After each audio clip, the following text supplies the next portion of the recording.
গত শুক্রবার সন্ধ্যায় গাজলডোবার ভোরের আলোর প্রকল্পের কাছে টাকিমারি এলাকায় বিদ্যুৎস্পৃষ্ট হয়ে মৃত্যু হয় একই পরিবারের 4 জনের।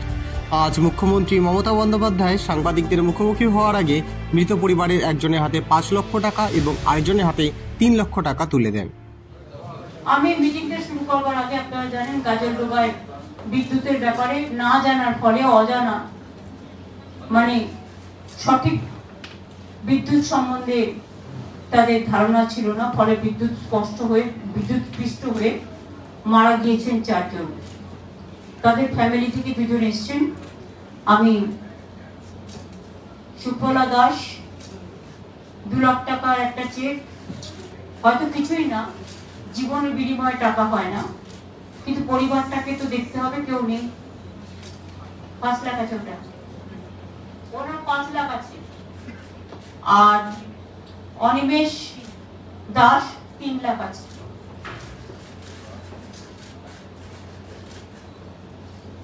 খবরকে বলে দাও, খবর 5 লাখ ওনাকে দিলাম, আর 3 লাখ দিলাম। আর তুমি তো দেখে রেখো। হ্যাঁ, ওদের বসাও, বাড়ি কিন্তু পৌঁছে দিতে হবে। হ্যাঁ, বাড়ি পৌঁছে দেওয়ার ব্যবস্থা করো। কাজকর্ম ছেড়ে বিচারে এসছে, ওনাকে একটা চাদর লাগবে, ঠান্ডা লাগছে না? সরবুনা গাড়িতে একটা চাদর আছে না, দেখো এক সেকেন্ড।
আপনারা দেখছেন নর্থ বেঙ্গল সমাচার, উত্তরের বার্তা, সত্যের পথে।